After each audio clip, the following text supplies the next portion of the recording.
Okay, so this lecture is lecture 5, and this is going to be on constructors and the big three. This lecture, like lecture 2, will be longer than the standard 50-minute period. This will go about an hour and 20 minutes or so, and so you may indeed want to pause in the middle or do whatever, but just so you're warned, this one will be about as long as lecture 2, and lecture 6 will be about as long as lecture 3 was, which was pretty short. The idea of a constructor is that it is a function that we use to initialize our objects upon creation. So let us go ahead and write a class here.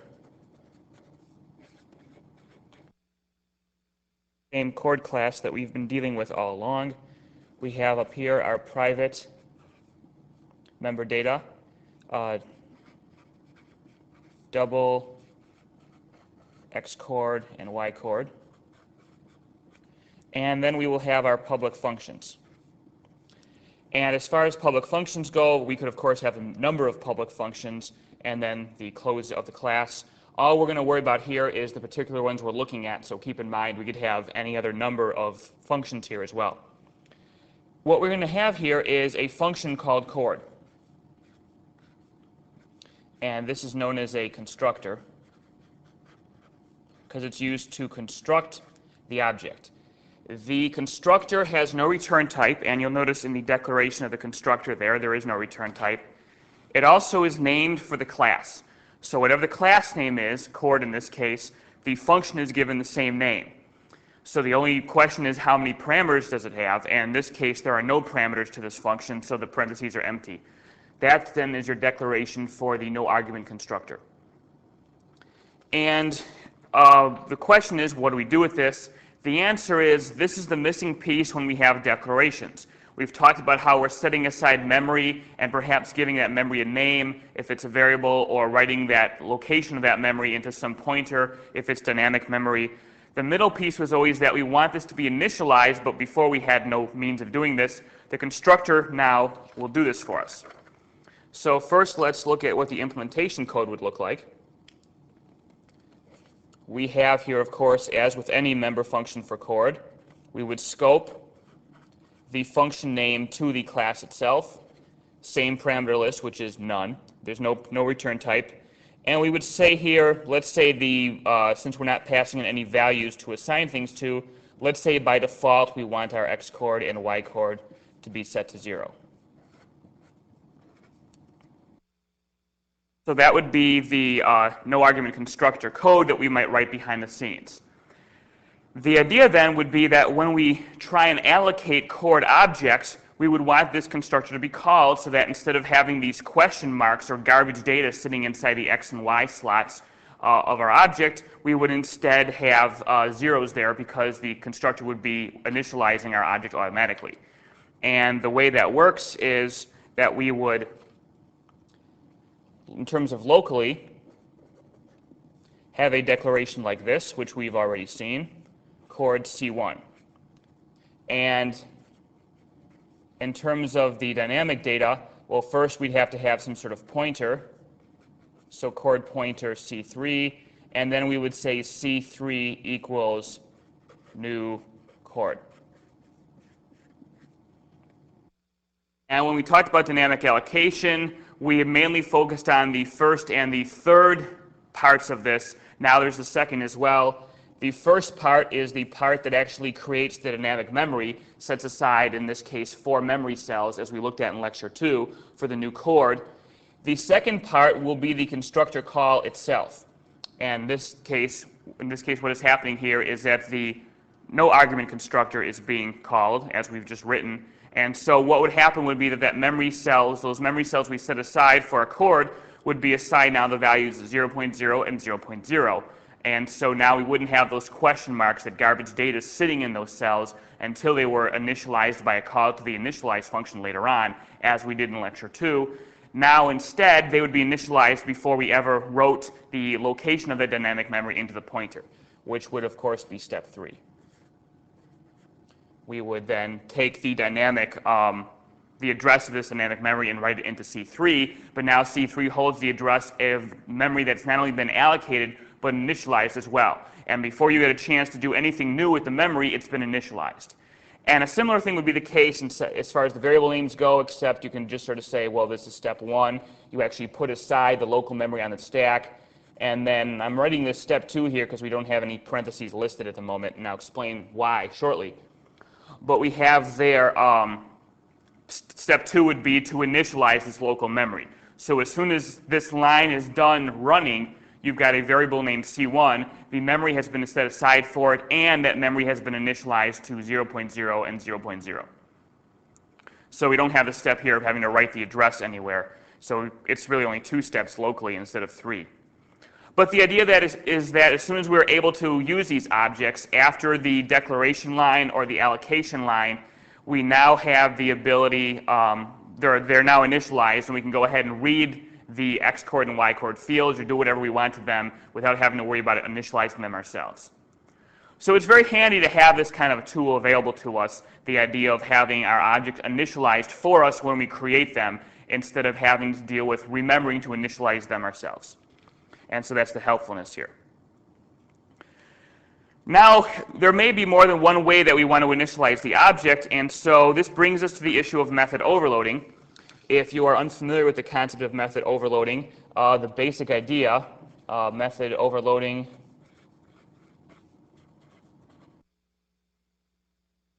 or in C++ terms, we would say function overloading.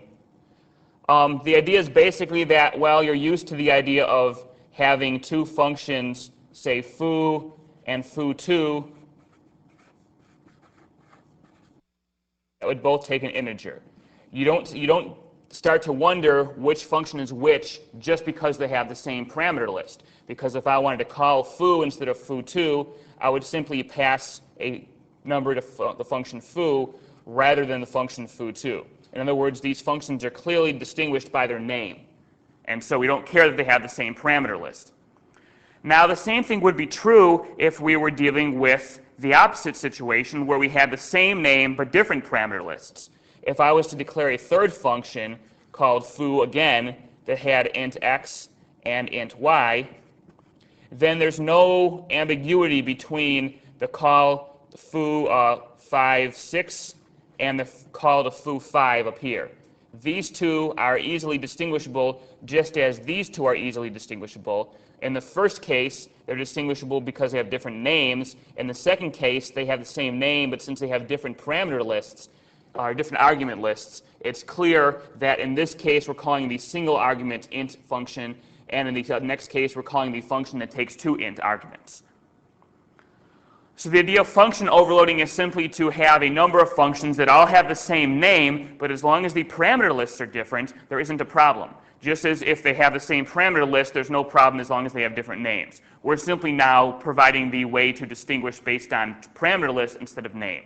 That's all method overloading is. But you may not have seen that before, so it may be a new concept to you. Where this is relevant for us is that you can overload the constructor. So I can provide a second constructor. It has to have the same name because all constructors need to be named for the class. But that's not a problem as long as the parameter list is different from the first function. So the first constructor function had no arguments. The second one that we're going to provide will have 2 arguments, x init and y init, coincidentally the same arguments we had for the initialize function back in lectures 1 and 2. And so we're going to show how to call this second constructor in a second, but the idea will be that when we do, it'll be very clear from our invoking of the function whether we mean the second constructor or the first one, and that in the case of the first constructor we won't be passing any values, and in the case of the second constructor we'll be passing 2 arguments.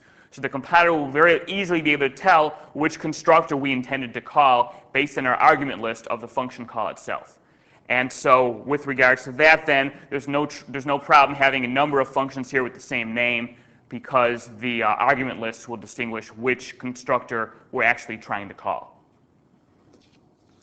If I'm going to go ahead and add the implementation code for this constructor, it would look very similar to the initialize code. The first line, of course, would be a little bit different. Here we scope something to the chord class. It happens to be a function called chord, but it has 2 arguments in this case, rather than the function above, which has no arguments. So we have double x init and double y init, and here we'd say x chord equals x init, and y chord equals y init.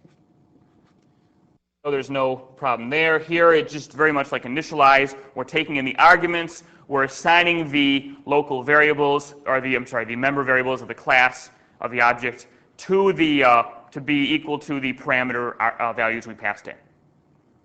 And so that's the second constructor. If we're going to attempt to make use of it in our code, we basically just send in the proper arguments at declaration time.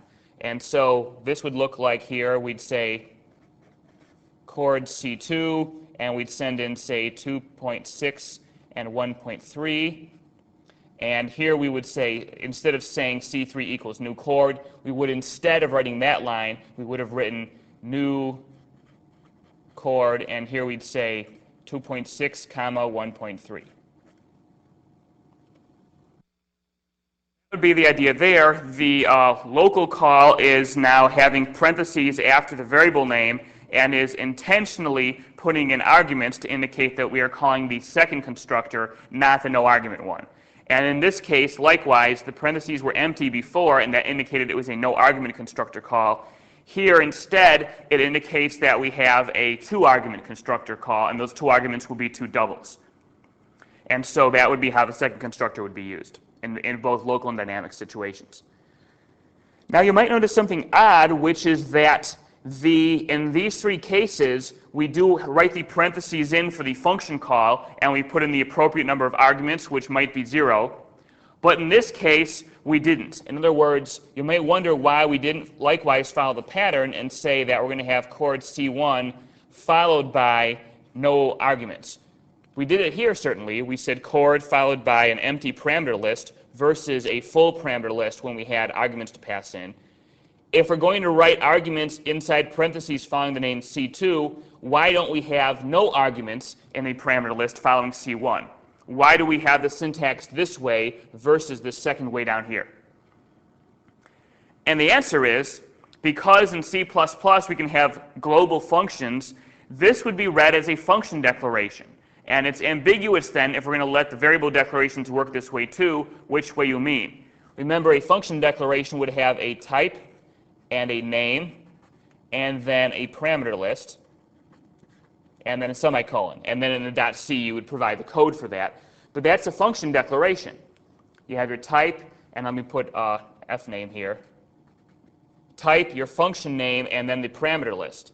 And this matches that pattern exactly. So when you write this line, it looks like what we are doing is declaring a function called C1 with return type chord and no parameters. And so the allowing that syntax to also exist for variable declarations now makes things ambiguous. There's no ambiguity for the other case, because if I was going to declare a function called C2 that had a return type of chord and two doubles, I would have simply done something like this and said, well, here are the two doubles. That is, if that was my function declaration, I would have had type variable name pairs inside my parameter list and not arguments. A declaration wouldn't have arguments, it would have type variable parameter pairs.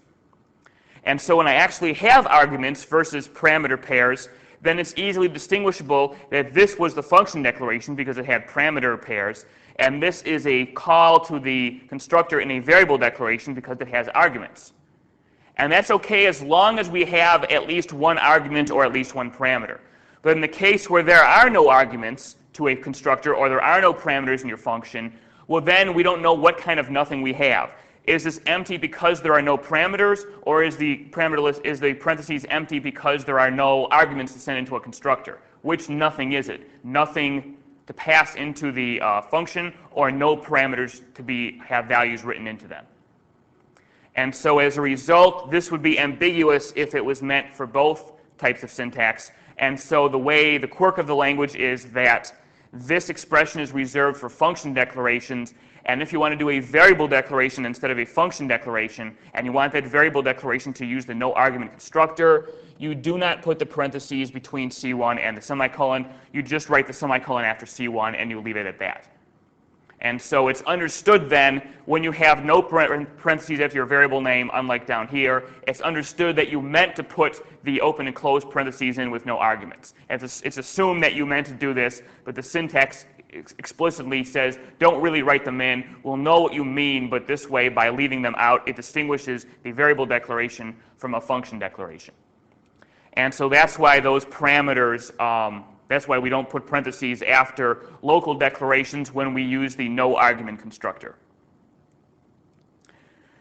So that said, then there's simply the issue of the default rules, and I'm going to write those down. By default, if no constructors are written,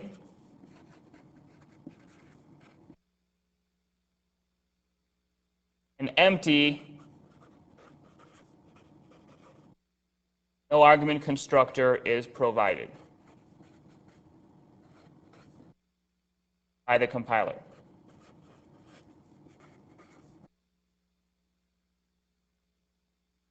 That is, if you write no constructors in your class at all, as we were doing to the chord class before this lecture, we didn't have any constructors in lecture 1 or lecture 2, then by default, the no argument constructor is provided, enabling you to make declarations like this, or to make declarations like we had in the previous slide, where we said chord star C3, and then C3 equals new chord.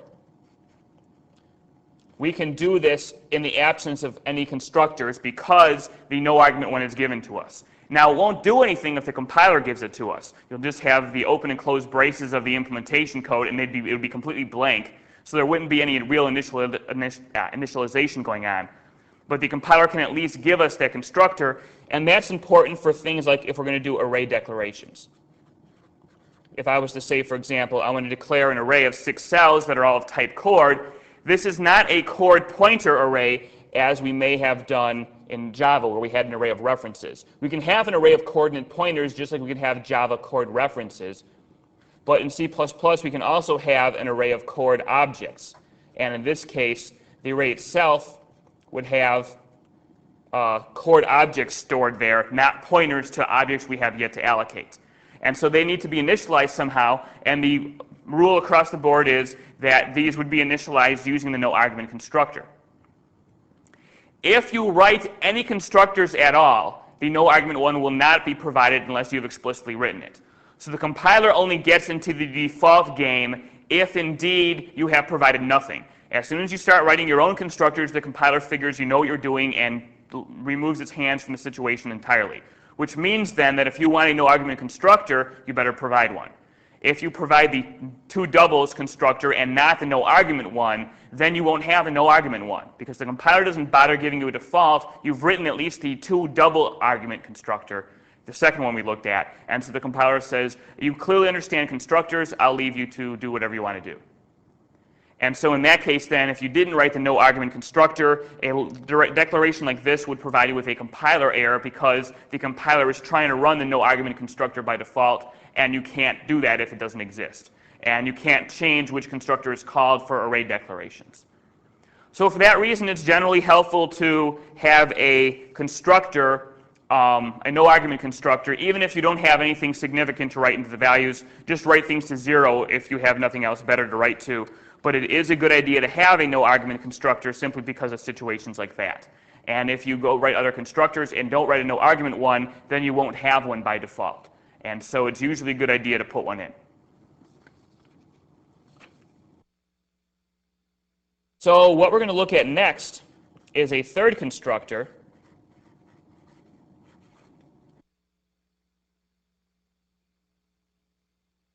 which is known as the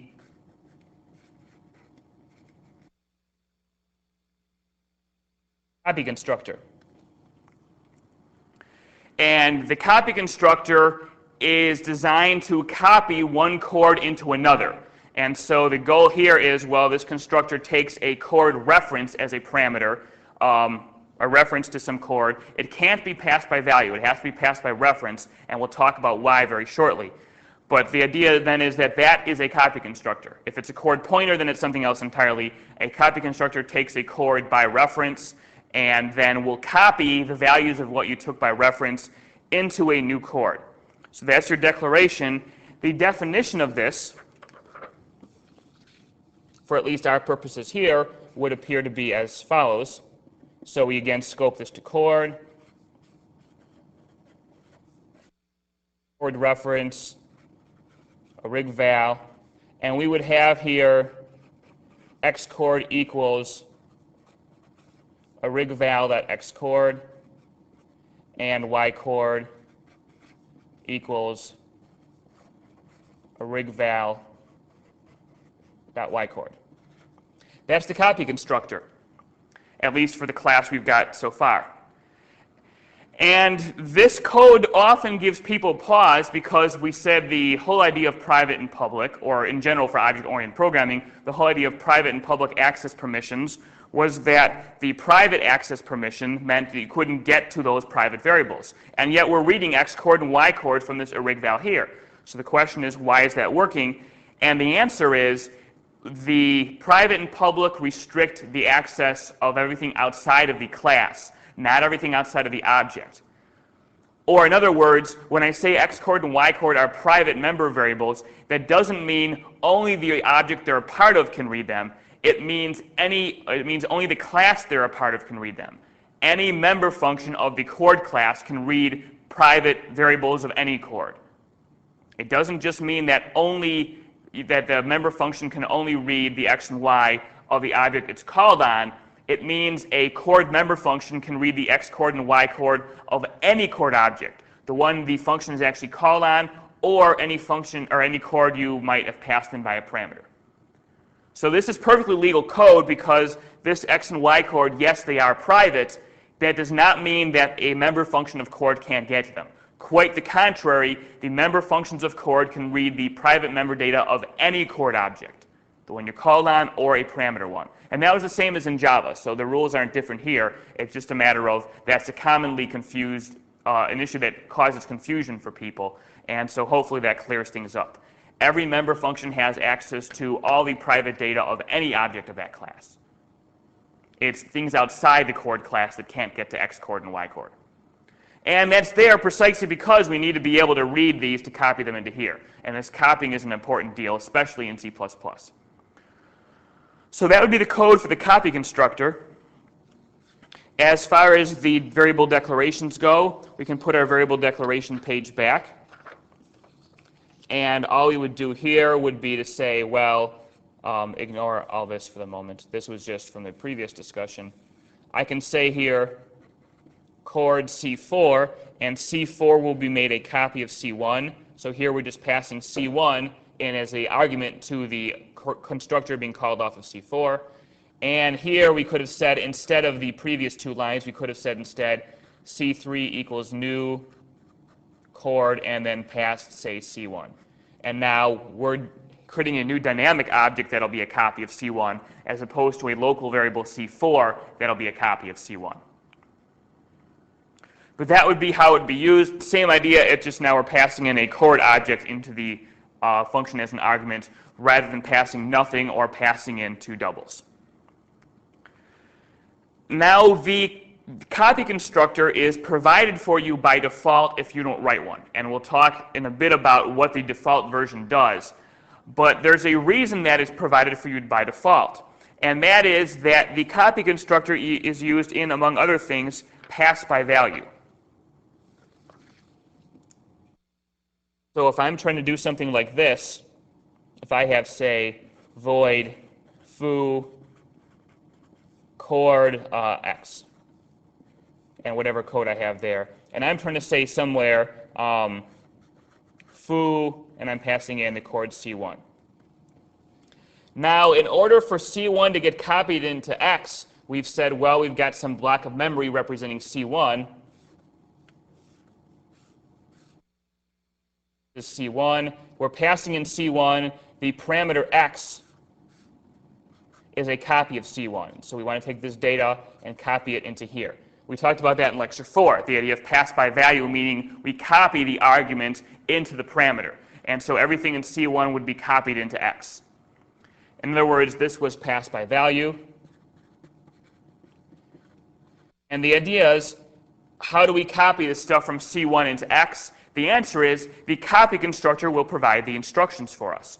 And so for whatever user-defined type you write, you are providing those instructions. For things built into the language like ints and floats and such, the system can copy an int to an int or a float to a float. That's not a problem. The language knows that because it knows those types. But for types you define, the system then searches for the copy constructor of your class and says, I'll use the copy constructor to read the data from the original object and write it into the copy. So the copy constructor is very important in that respect. The idea is that it is the copy constructor that provides the instructions for making pass by value, among other things, work. It provides the instructions for making a local copy of an argument object that was passed in. So in a sense, we could think of this call as being a chord. We're creating a new chord called x that'll be a copy of C1. And for that reason, that is why it's important for the copy constructor to have a reference variable. The idea would be if the declaration was by value, if we said chord and then the declaration here was chord origval, if that was by value, then that would mean that if I was trying to create a new object, say C4, which was a copy of C1, well, what that would look like would be, I would have here my original C1. What I want to do is make a copy of C1 and write it into C4. So I would call the copy constructor to do that. What I'm trying to do here is to create a new object, C4, and write it into C1. Actually, this wouldn't be a local. The C1 and C4 are in the same area of memory. But now, in order to do that, I need to pass C1 to the copy constructor. And as a result, what I'm now doing is saying, when I pass C1 into this copy constructor, the object I called this on would be C4. The origval would be my parameter, and that would be what held C1. So the idea would be that then this would be inside the copy constructor call. I'd have origval here. And my goal here is to copy the value of C1 into origval. And by doing that, then I would have the data of C1 inside origval and could use it within this constructor to initialize C4, which was the object I invoked the function off of.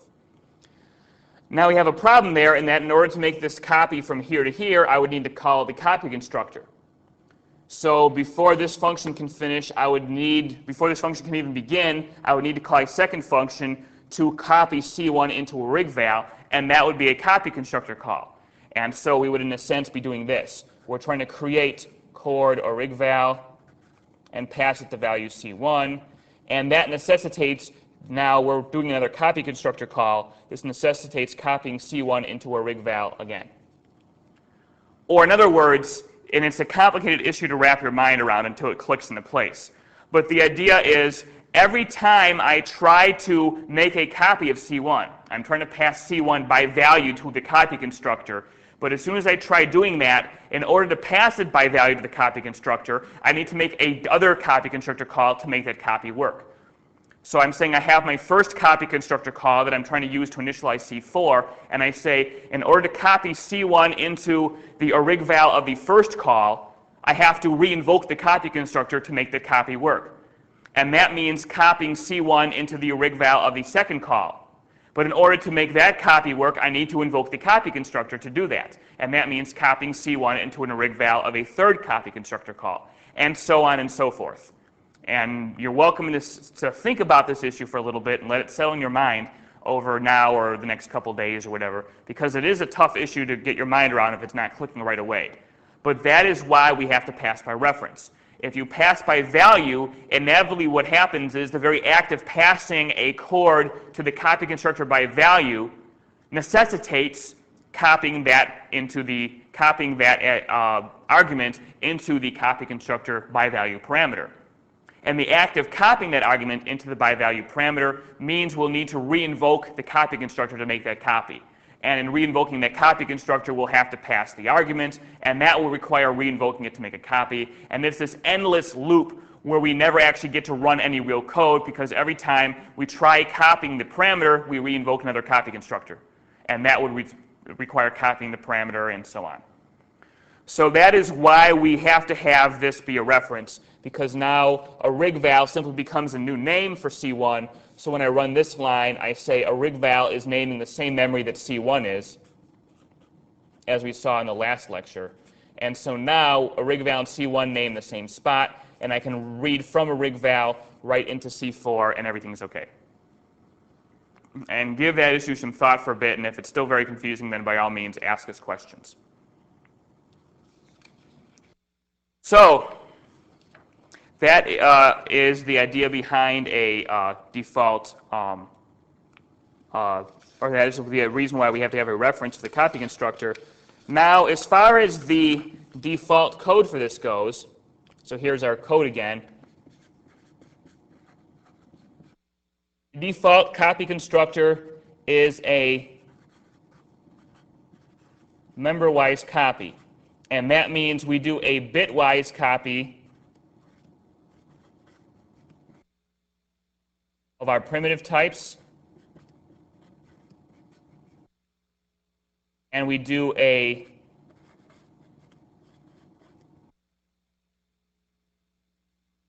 copy constructor call for types that are user defined. And the question is, what on earth does that mean? And the answer is, it means if you had a class that had, say, 3 member variables, int x, let's say we have some class string that is user defined, and that would be some class string y, and float z. It means then the system knows automatically how to copy the ints from one object to the next. So each of these objects would have an int x, a string y, and a float z. The int x from one object is copied into the other one. It's copied from the argument object into the object you're calling the copy constructor on. And so that's a bitwise. The bit pattern is basically read from x of one object into x of the other. Likewise with the float. It's a primitive type, so it's just a bitwise copy. It's a very simple type. The bit pattern is read from z of one object into the z variable of the other one. And then the copy constructor would be called for the string data type. So this is some part of some large object. Its individual string data type, the y is read and sent in as the copy constructor for the next string. So you're essentially saying something like string new str and passing in y. That wouldn't be the exact code that would be written, but the idea would be that by default, the new string variable of the new copy would be set equal to y with a copy constructor call. So if this is some sort of aggregate type, what happens is each of the individual member datum of the class are copied one by one. The integer is copied, and that's bitwise because it's primitive. The string is copied through the use of a string copy constructor call, and the float is copied through the use of a bitwise copy because it's a primitive type. The end result being that we have correctly copied the object itself. And we're going to assume all the time that any copy constructors for the data types we have as members, that they do indeed make correct copies. And so that wouldn't be a problem there. So the question might come up, when would you want to use a copy constructor? If this is the default, why not rely on the default? And you're correct in some sense. This code was unnecessary because the stuff that was written would be our default anyway. We're just simply copying 2 doubles, the x coord of one object to the x coord of the next, the y coord of one object to the y coord of the next. And there's no reason not to go ahead and simply have that default. If that's given to us by default, just use the default. There's no need to write that code out, when if we completely left it out, the compiler would give it to us anyway.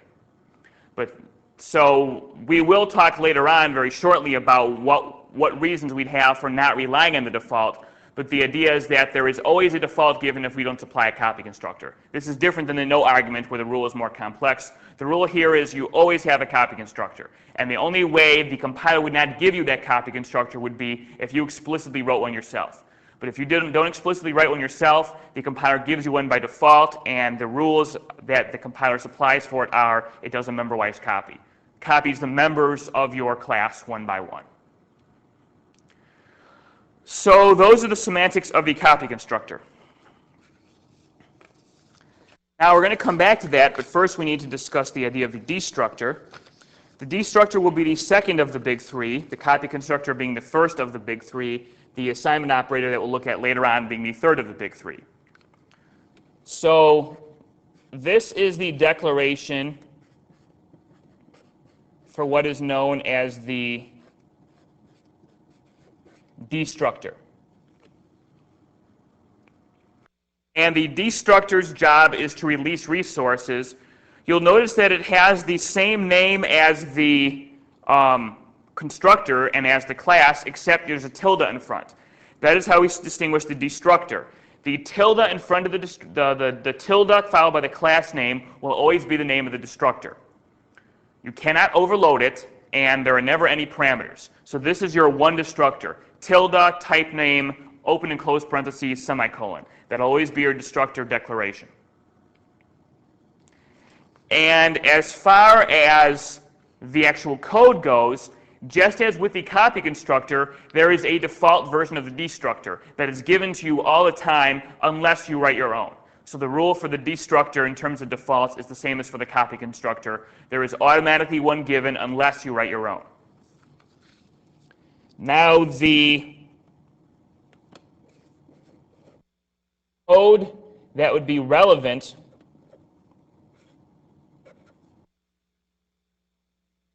here as far as the default goes, there's the default destructor. You'll notice we've scoped tilde chord to the chord class, and the code is empty.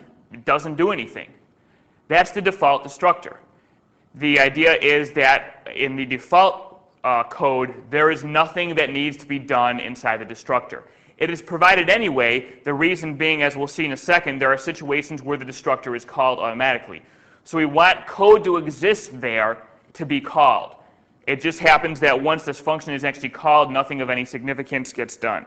And so that's the purpose of the destructor right now, is nothing. However, there are times when the destructor is needed. And if we come back here, let us add a third member variable. Again, let's assume we have some type string. And let's imagine we have a string pointer as a member data. So we could have had just string my name, but for the sake of the example here, we're going to have a string pointer called my name. And so now in addition to two doubles, we have as a third member data a string pointer. In that case, we're going to write just the no argument constructor and the destructor code. If we have this string pointer, the no argument constructor is likely to initialize it. That is, we would say x chord equals y chord equals 0.0, and then we would probably say that there's this string my name. It's a pointer, so it's set equal to new dynamic memory, and let's say we just have the string no argument constructor called. So that should be familiar from Java as well. The idea of just saying some reference equals new class name, open and close parentheses. Same idea here in C++. And we've talked about that syntax before. Never mind what the string class does. But if we can have a chord class, we can certainly have a string class as well. This is just some class named string. We don't care about the details other than it has a no argument constructor and a copy constructor. So that would be the no argument constructor. The destructor in such a case,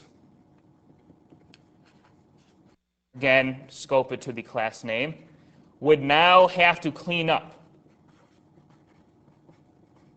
We talked earlier about saying every time you allocate an object using new, you have to eventually get rid of it using delete. And the idea here is when our class contains dynamic memory, when inside the constructor or inside insert functions or whatever else, when there is a pointer as a member data that points to dynamic memory, that needs to be cleaned up at that needs to be cleaned up at destruction time, when the object is destroyed. And we'll talk in the next slide about when the object is destroyed. But the idea here is then that this destructor gets called as the object's being destroyed, and we run the code delete my name to delete the memory pointed to by the pointer my name. And we've talked about the delete operator before. You call it on a pointer, it frees the memory pointed to by that pointer, and that's exactly what happens here. My name points to a new string object. Now that new string object is deallocated. So this would be an example of a non-default destructor. And the question is, why do we need this? And the answer is, well, first let's examine the local situation. If I had this kind of a situation where I created this is my, say C1. When C1 goes out of scope, it would only be this explicit chunk of memory. This is what's on the stack. Much lower in dynamic memory, you've got this dynamic object that, let's say this is, say, A1000, then this address is A1000. So this is much lower in dynamic memory, and what would happen here would be that only this object would be destroyed. So when C1 went out of scope, you'd have this being destroyed, but the dynamic memory would still exist at A1000 because nothing cleaned it up. The rule instead is when a variable like C1 is going out of scope, what you do instead is you call its destructor first. And that's the rule here. Step 1 is call the destructor on the object, and step 2 would be to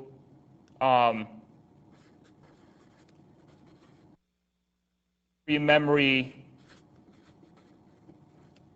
the object itself is stored in. And all we really focused on so far is step 2, but there is this step 1 where the first thing we do is we say, I first call the destructor, which will call delete on this my name field, which will get rid of the dynamic memory allocated by our constructors or insert functions or whatever else. Once the destructor has been called and all the resources not explicitly part of the object are destroyed, then at step 2, this object itself can be destroyed. But before that object itself can be destroyed, we need to free the dynamic memory pointed to by this, and that's the purpose of the destructor. For this class, it only worries about dynamic memory, but any other resources you might acquire, any sort of external resources that are not part of the object proper, but are acquired by that object at construction time or somewhere else in the course of its lifetime, when the object goes out of scope, it doesn't just hold on to those resources and let them hide in the system. It explicitly, with the destructor call, will delete dynamic memory, release locks, whatever other resources the class has acquired, gives back to the environment, and then says, okay, I've done my cleanup work, now you can get rid of me. And at that point then, this object will be reclaimed on the function stack. So that's the idea of how a destructor works locally. Dynamically is basically the exact same situation. It's just now we have a pointer involved. So here when we're dealing with the dynamic situation, we're saying here chord pointer C3 equals new chord. So somewhere up here at A40, we have the pointer C3. This, say, holds A1000. And here at A1000, we have our 3-variable chord class.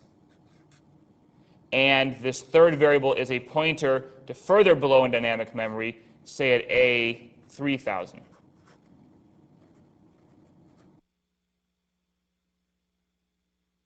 And so the idea would be, without the destructor, when I made a call such as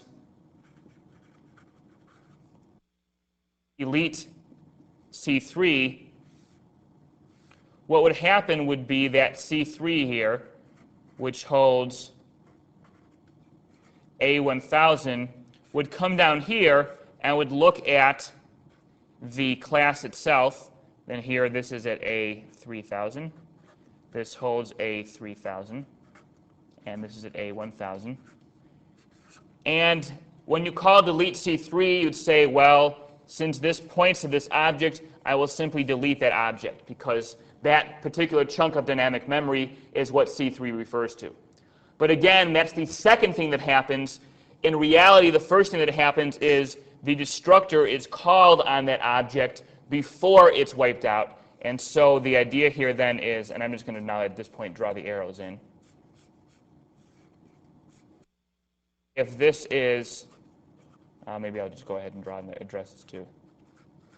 A1000 is the location, this holds A3000, and this is at A3000. Now if I just say delete C3, what happens first is that, well, I say, okay, delete C3, that means jump down to the memory at A1000 and deallocate it. But first we call the destructor. And in calling the destructor on this object, this memory gets wiped out. And then, after that step one is completed, then the dynamic memory that C3 pointed to is then rendered non-usable. It's freed and put back in the heap of memory. So the idea here then is, I'm sorry, I would have had parentheses here. Not that it really matters. The idea here then is that the destructor is needed because it is called before an object is destroyed. Whether the object itself is deallocated dynamically, and in which case before it gets wiped out, it calls its own destructor, or in the previous slide where the object was being reclaimed by the function stack, before that happened, it called its own destructor, and the relevant dynamic data was destroyed. So that's the purpose of the destructor, is to take care of that particular issue. And so what we have then is, out of the big three, we've looked at the copy constructor, which has a default behavior of member-wise copy. And, of course, you can overwrite that with your own version. And we've looked at the destructor, which has a default behavior of being empty and doing nothing. Because it's empty, so of course it can't do anything if it's empty. And again, you can overwrite the default behavior with your own version.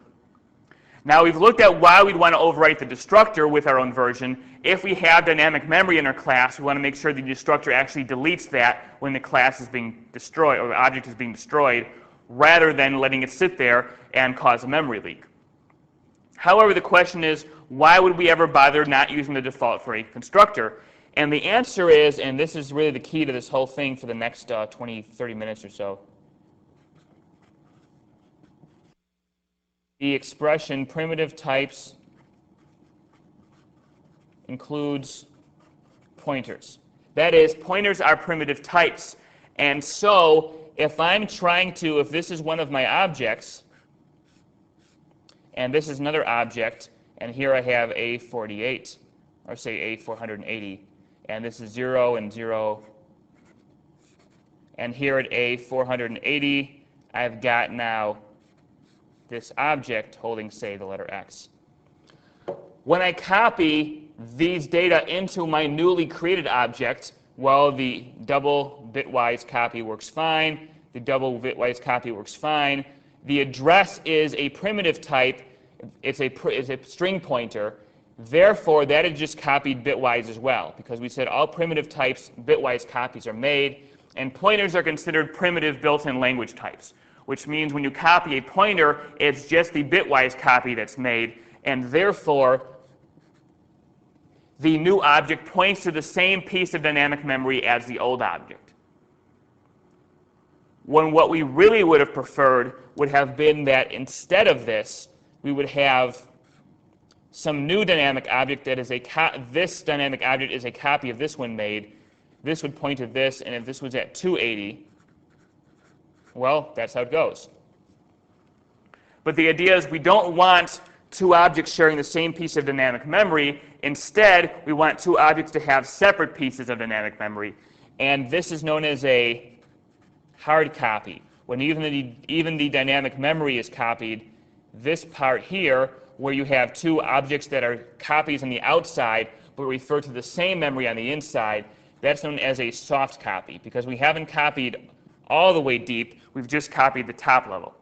And in general, we're going to prefer to make hard copies, not soft copies. And so that will be the purpose of the copy constructor, is the copy constructor is going to be a constructor that we override the default behavior when we want to make sure to do a hard copy instead of a soft copy.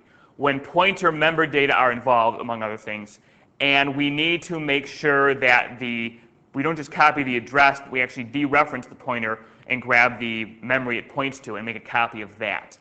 When we want to do something like that, we will overwrite the copy constructor to provide that ability. And so here would be an example of that. At this point now, the default for the copy constructor is no longer any good for us. So we have chord reference, a rigval. And we have here, well, since we're not relying on the default anymore, we have to at least run the X chord, Y chord bit and copy the actual individual data types here. Y chord equals a rigval.y chord. And then the idea here would be we want to copy a new piece of dynamic, or a new address of dynamic memory into my name. That was the goal here, to say that this pointer field is going to point to a new piece of dynamic memory. So we want here a new string. And the question is, what should it be? Well, the old object, whatever is here, we want to be copied here as well. So let's take this pointer, which is known as a rigval.myname. That's the myname field of the original object. Dereference the pointer to get the object. And once we've got that object, then that is being passed into a string copy constructor call to initialize this, which is a copy of this. And once we have that dynamic object, then that is stored inside myname. That would be an example of a code for a overwritten copy constructor. The default would have given us the first two lines, but the default also would have just said, if we're going to write the default, all that we would have gotten here would be that we said myname equals a rigval.myname. And that would just have said, well, whatever the location of this is, that's what's stored here, write it here as well. And so that's when we get the diagram, as we saw on the last slide, where both objects point to the same place. We don't want that, and so this is not what we want. This is what the default behavior would be. Instead, what we want, I mean, that looks like a dereference. We don't want that line. Instead, what we want is what I've actually written in the code, which is to say that myname is a new string that's a copy of the old one, rather than saying myname points to, the same location that the original pointed to. So that would be when we would overwrite the copy constructor when we had dynamic memory and we wanted to make sure we copied it directly. So you might notice now that it seems like whenever I don't need to overwrite the destructor because there's no dynamic memory, I can just use the empty destructor. That also means that because there's no dynamic memory, I could have relied on the default for the copy constructor as well. And indeed, when I write the destructor, because I have dynamic memory to delete, then the existence of that dynamic memory means I can't rely on the default for the copy constructor and I must write my own. So there's a correspondence here where we either overwrite both or we can rely on the defaults for both. But the conditions that would cause us to have to write our own version of one of them would also cause us to write our own version of the other one as well. So they come in a package deal. Either you write your own version of the destructor and copy constructor, or you use the given version for both. So that's the idea of the copy constructor. Now, quickly, I would mention, too, why that is useful. It's if the pass-by-value issue comes into play,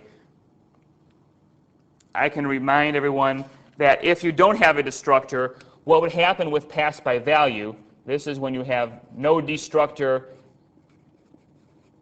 and no copy constructor. If you have dynamic memory and you're doing a pass-by-value, here's your information, and let's say this points to dynamic memory. Your copy, so here's your original info. This is your parameter copy. That would also have been set to point to that piece of dynamic memory because we didn't have a destructor or a copy constructor, so we used the defaults and they just copied the address. Same address here would be copied here.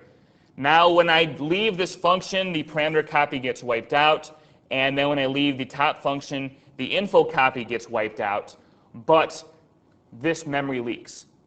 And so as we've already seen, without a destructor, the memory given in the first place would leak. And so you say, okay, go ahead and write the destructor then. The problem is that if we go ahead then and write the destructor, and so here is where we have a destructor, but we have no copy constructor. In that case, we would have our own object. This is our some info object with a pointer into dynamic memory where we have a small piece of dynamic memory. When I do a pass by value, this would be the copy, which would point to the same piece of dynamic memory because we didn't overwrite our copy constructor. So the address, this address was just copied into here. And now things are even worse because now that I do have a destructor, when I leave this function, this copy gets erased, but that's step 2. Step 1 was to call the destructor on this copy because it's being destroyed. That will get rid of this memory, and then step 2 is to get rid of that copy, as we just saw about 3 or 4 slides back. Whenever a variable goes out of scope, step 1 is to call the destructor. Step 2 is to get rid of the variable itself. And so as a result, even though this object was the second one to point to that small piece of dynamic memory, it would free it, and now our original info is pointing to a block of memory that is freed because it was deallocated out from underneath us without us realizing it. And now at some point, this data is just going to change automatically because that garbage memory will be reclaimed. So we have a situation here where, as we've said before, it's very, very bad to read garbage memory, and yet we're reading garbage memory here without realizing it because we think info is working just fine because we sent it by value. What we didn't realize was that since we hadn't written the copy constructor correctly, the member-wise copy that was done instead simply had the copy point to the same piece of dynamic memory, and now that dynamic memory has been wiped out at the end of that function. Whereas if I had info with its own piece of dynamic memory and my copy with its own piece, then when the copy gets destroyed, both the copy itself and its dynamic memory, the original is still completely intact. And that's our goal here. So that would be why, kind of a graphical example of why we would want both the destructor so as not to cause memory leaks and the copy constructor so as not to get into that situation. Now, what we need to talk about as a final topic is the idea of overloading operators.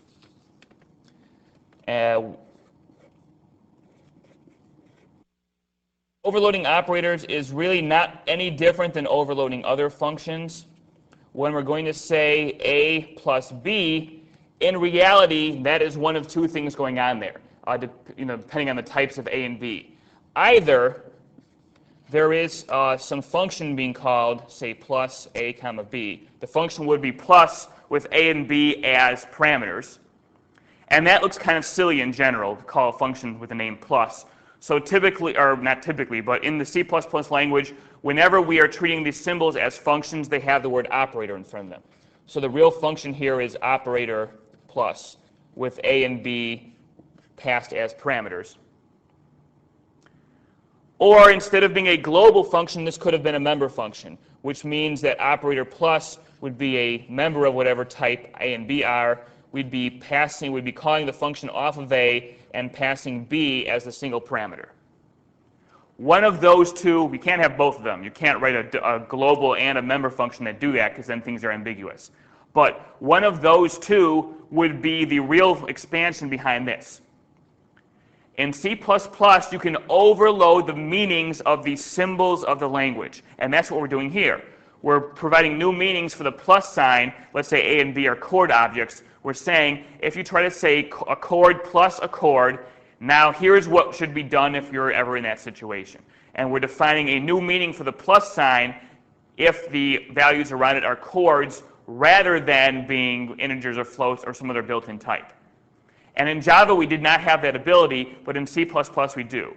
We have the ability to provide new meanings for almost every symbol in the language. The dot is the glaring exception to this. There are a few other exceptions as well, but it's not important right now. The dot is the one you should concern yourself with. You cannot overload the dot. That's the member access operator. You're stuck with that. But plus, minus, division, plus, plus, the less than symbol, greater than or equal to, even the arrow syntax for accessing from a pointer, all of those can be overloaded and given new meanings in different contexts. And the thing that ties all these operators together is that they all have this special syntax that's a little bit more convenient. Why would I want to write one of these two out when I could instead write A plus B? Or, as you'll see in section 2, why would I want to write A dot operator bracket, and this is the name of the plus symbol, this is the name of the bracket symbol, passing an I. Why would I write that when I could instead write A of I like that? And that would produce a value for me as well. So the idea here is that I could write everything out longhand, but the operators themselves provide us with a more convenient syntax. A with I in brackets, or just writing A plus B like we would in algebra class.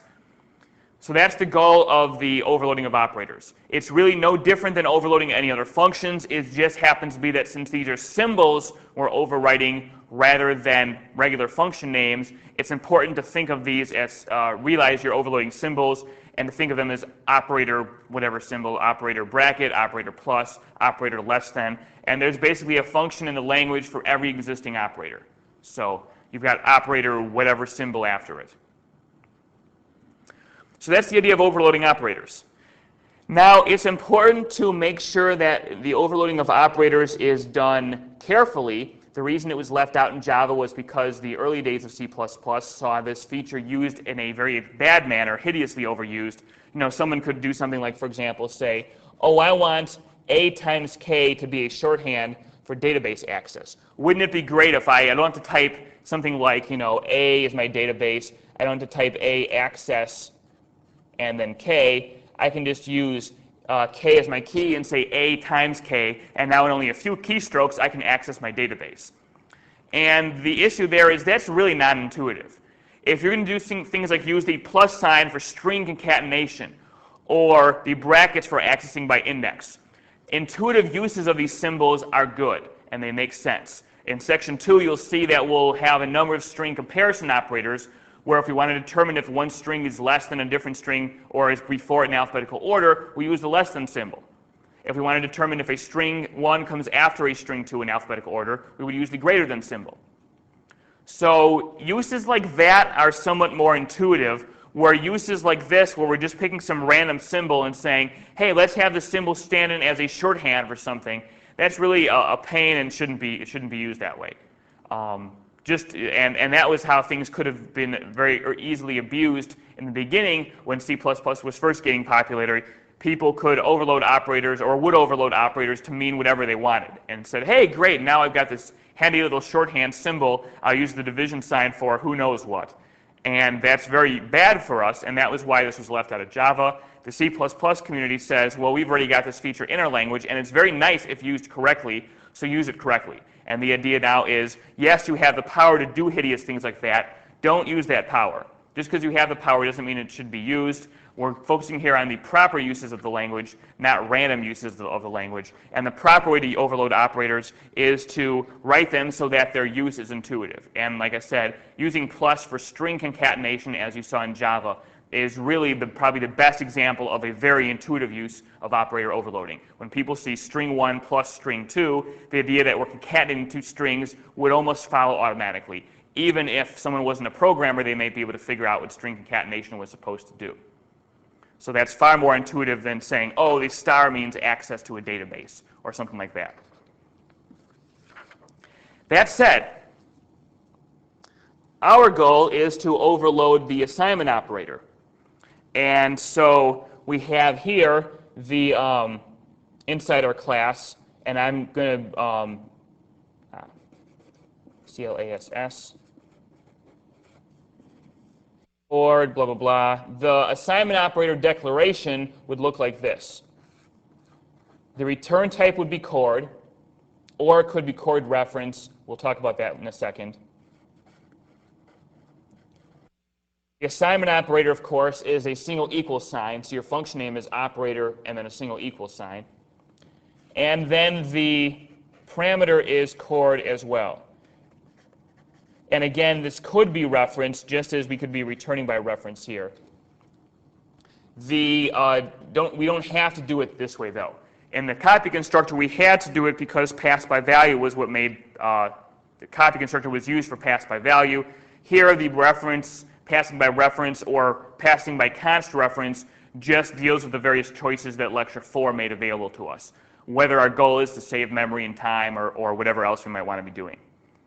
So that would be the declaration, and of course there's all the other chord stuff that would be here from the previous declaration slide, but I'm not going to copy it all again. So that would be your declaration for the assignment operator. And the reason we return a chord is because we can chain assignments together, and so that would be situations where we have here, this produces the value that we're writing into A. Or if we're going to expand this out longhand, we say here A, and then we're calling it the assignment operator, and the argument of this would be calling the assignment operator off of B, passing in C as an argument.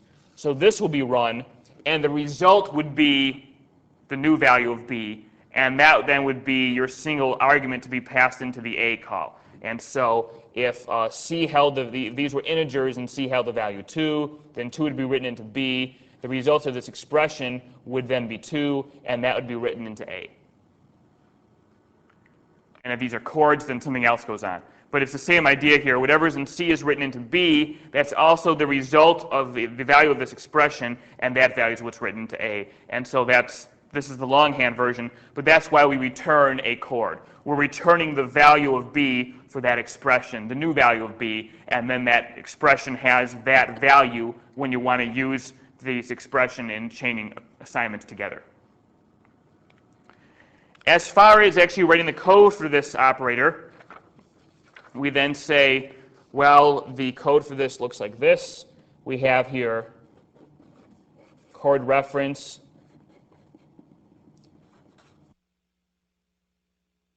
Scope this to the chord class. The chord arigval is our parameter, chord reference. Now there are 4 basic pieces to worry about for the assignment operator. The first one is the self-assignment check, where we say, and this should be the first line for basically any assignment operator, if this is not equal to ampersand arigval, then we would proceed, and the only code we would write would go inside those braces. Now the question is, what does that mean? The ampersand arigval should be somewhat clear. What we're asking for there is the address of the arigval variable. And because arigval is being passed by reference, what we're really saying here is if our assignment here is, somewhere over here was, if our assignment was A equals B, then B is our parameter because we're really saying A dot assignment operator B. And so what would be the case here would be that B would be the parameter, and that parameter then is written, arigval is a renaming of that parameter B, and so the address of arigval would be the address of B. And that's what we would be concerned about here. Now the this variable is something entirely different. The this variable you should hopefully be familiar with Java. If you're not, what the this variable holds is the address of A. This is a variable that is declared and assigned for you automatically before you ever get to run any code in any member function at all. Every single member function of every single class provides the this variable for you. It will be a pointer to whatever the class is, so in this case this is a pointer to chord, and it holds the address of the object you invoked the function on. So if I had said a.foo, and foo is some function, there's absolutely no difference. In this case, this will hold the address of A. Because A is the object I invoked foo on, if I had said b.foo, then this would hold the address of B because B is the object I invoked foo on. So whatever member function I run, inside there is a variable this, which will hold the address of the object I invoked the function on to begin with. A in these three examples, B in the one above that. So what we're saying here is, if the address of the object I invoked this on is not equal to the address of my parameter object, then I'll proceed. And what we're essentially saying there is, I want to make sure that I'm not, this is a self-assignment check. I want to make sure I'm not saying something like A equals A. And probably you would never do that inside your code, but you might do something accidentally like the dereferenced P is equal to the dereferenced Q, and assign it things that way without realizing that P and Q both point to the same object. And so, in a sense, then, if P and Q both point to A, then saying dereference P is assigned dereference Q is exactly the same as saying A equals A. And what you're saying then is, if the address of my object that I invoked this function on is also the address of my parameter, then I'm doing a self-assignment and I shouldn't bother. At the very worst, or at the very least, it's a total waste of time to run code to assign something to itself when it already is equal to itself. At the worst, you can actually seriously mess up the object by doing that. But even at the very least, it's total waste of time. So here we're simply saying, let's run that condition, and if indeed the address of the object that we called it on is not equal to the address of our parameter, then I know I have not done self-assignment. The object I called on and my parameter are different objects, and I can proceed. So that's the idea of that line. We also need down here a return of the dereference this. I need to return a chord object because my return type will be chord or chord reference. In both cases, I need to send back a chord object. Since this, the variable, points to the object or holds a address of the object, dereferencing this would give you the object itself. So in the case of this call, the whoops, off the lights there. There we go. Sorry about that. So in the case of here, when we call A off of foo, we'd be saying that the dereference this would give us A, because this holds the address of A, dereference this would give us A.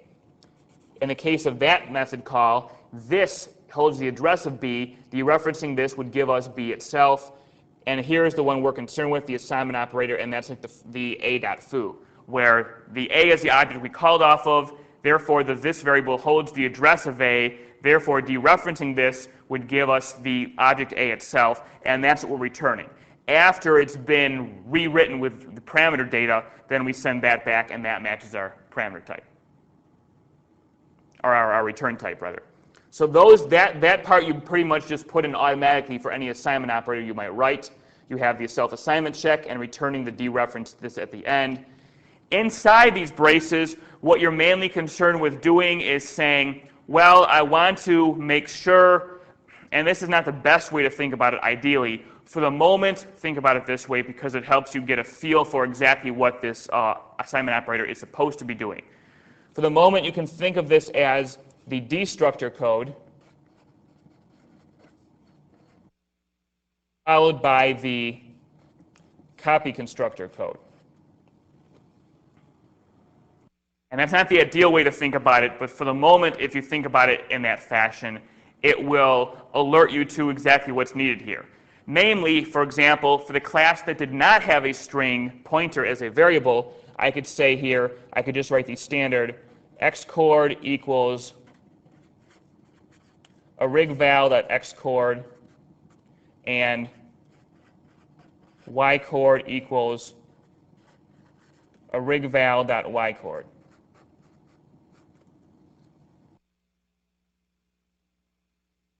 And that was this kind of code I had for the default copy constructor. Think of the situation where we rely on the defaults. When you had a default destructor, there was no code. When you had a default copy constructor, those were the 2 lines of code. And so here we're saying this would be our default assignment operator. It uses the code from the default destructor and the default copy constructor, and therefore basically do a member-wise copy just like the copy constructor would. The essential difference between the assignment operator and the copy constructor is that the copy constructor is being run when variables are first created, on declaration lines and no other time, and so therefore you know there's no dynamic memory to clear out ever. Where the assignment operator is running after the object has already been created and has been in use, and so in that case there may be some data to clear out. When you have no dynamic memory, no problem. All this you could ignore entirely because this would be the default version given to you. The default version of the assignment operator is just like the default version of the copy constructor. It's a member-wise copy. The issue you're concerned about is when you actually would have dynamic memory to concern yourselves with, and in that case, let me go ahead and, since that slide's getting a bit crowded, in this case you would have not just those two lines, you'd also have here delete my name, there's your destructor code, and then you'd write your copy constructor code and say xcord equals a rigval xcord, ycord equals a rigval ycord, and then you'd say the same thing you said for the copy constructor before, my name equals new string, and you'd pass in here the dereferenced a rigval dot, let me write this down here, dereferenced a rigval dot my name, and then return this. There's your overall assignment operator. That would not be a default version. In this case, if you have dynamic memory inside your class, then you run the destructor to get rid of that dynamic memory, and you then use the copy constructor to initialize the memory you have now kind of voided. The idea here would be this is your original A, and you're trying to copy some value B into it. And you're saying for A, the first thing you do is you get rid of this dynamic memory, and then you say, now copy these two values into here and create a copy of this for A to point to. And now A would be properly a copy of B. Now again, there is a little more efficient way you can write that, but we will deal with that. I'm going to let you deal with just getting used to this idea for a bit, and then we'll talk about the more efficient way to deal with assignment operators. But at least think about it that way for now. We're getting rid of the old memory and then writing in the new values into new memory for A, and so that's why we can run the destructor code followed by the copy constructor code. And so that's the assignment operator. And the overall idea involved here is that of the big three. And so with that code, note then that we've got the assignment operator, the destructor, and the copy constructor. All of them have default versions. The destructor has an empty default version. The assignment operator and copy constructor have member-wise copy default versions. And for all three of them, those default versions will definitely be in your code, automatically put in there by the compiler, unless you add your own specific version of this in its place. So this brings us now to the law of the big three.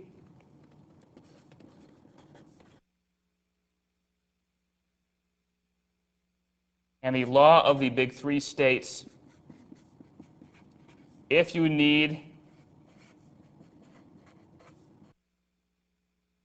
your own version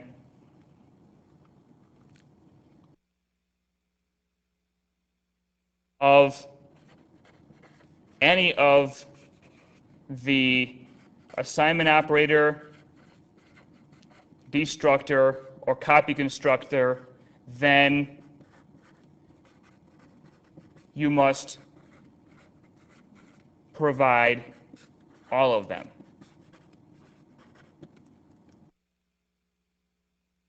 That is, if you're going to rely on the defaults for one of them, rely on the defaults for all of them. However, if you need to provide a version for any of them, then you're going to need to provide your own version for all of them.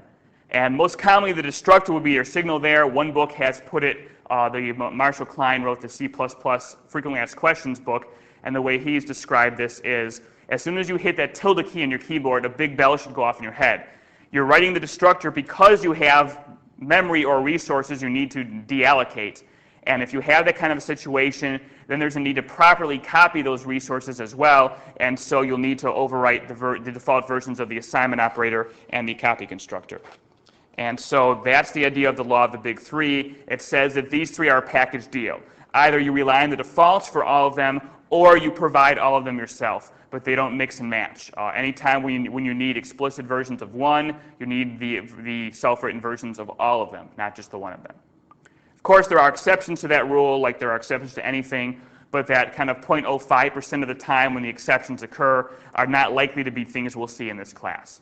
So you can take this as a law for the moment. And that is the big three then. So we have now talked about the copy constructor, and we've talked about the assignment operator, and we've talked about the destructor, and that's basically lecture 5. Now, I'm going to take 5 minutes and explain something else really quickly, because this is information traditionally we have not put in any of the lectures. This semester, I've sprinkled it between lecture 4 and lecture 5, but I don't believe I ever explicitly explained all of this in lecture 4 for the internet lecture, so I'm going to quickly go over the uses of const.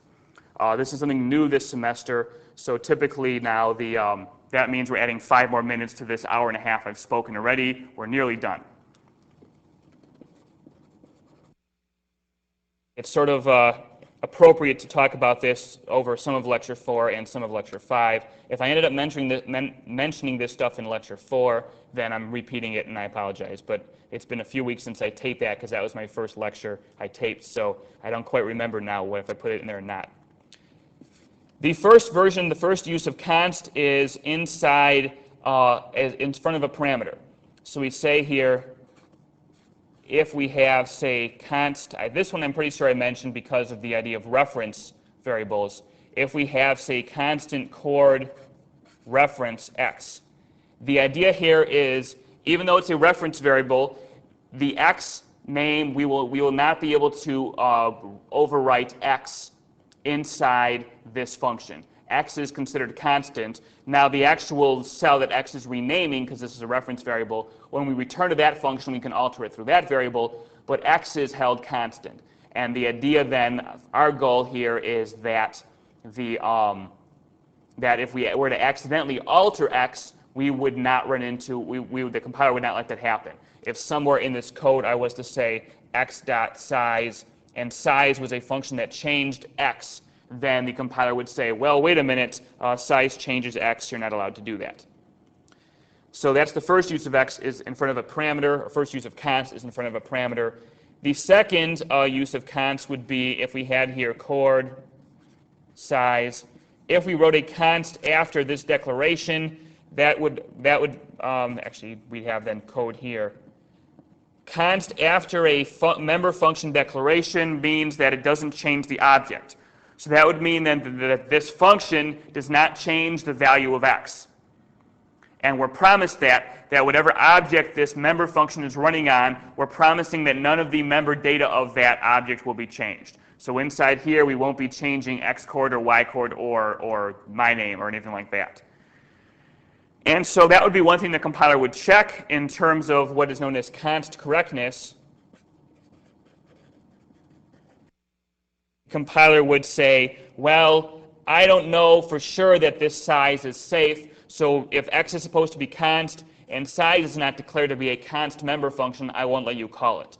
And so if you're going to use const correctly, you should use it everywhere correctly rather than just some places, because otherwise you run into problems, as we would see here. If I forgot to put the const there, but size didn't really change x anyway, it wouldn't matter. The compiler wouldn't let that work. It would say, listen, you've got a const object and a non-const member function. I can't let that happen. So we indicate, no, size does not change x. Don't worry about it. We make that const, and now we have a const object, a const member function. The compiler will let that go. It says you can call this member function on x because because size is a const member function and therefore won't change the object it's called on, and I need to ensure that the object it's called on won't change. So we're okay there. The third use of const is as a return type. So just as we can pass by value or return by pass by value or pass by reference, we can return by value or return by reference. And so just as we can then have, if we're going to have a pass by reference, it may be a constant reference we're sending in. Likewise, if we're going to return by reference, we might return a const reference rather than just an ordinary reference, and that would commonly be the actual return type for, say, the assignment operator, whatever would go in there. Now, as far as why we would return by reference or what that would mean, you'll see that in the second section, but essentially it's valuable for things like the bracket operator. If I want to say A of 5 should access some memory cell and send it back. If I want to say A of 5 equals 2, well, then I need to be able to write into the cell A of 5. So the memory cell returned by the expression A of 5 should be returned by reference, not by value. I don't want to make a copy of what's in that memory cell. I want to actually send back the memory cell and let this expression be a new name for that memory cell, and therefore I can treat that as a variable. And so you'll see an example of that in the array class in section 2, where we return an array cell by reference, and that is then the idea of saying now, since we're sending back the actual cell and not just a copy of the contents, that means that this can be used as a variable, as a left-hand side value.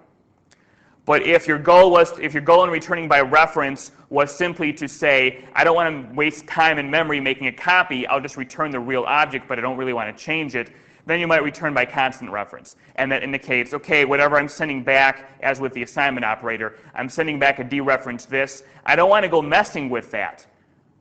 I simply want to not bother making a whole copy of this object just to return it, so I'll return by constant reference. And that means now that I won't waste time or memory making a copy of it, but at the same time, the resultant returned value can't be changed.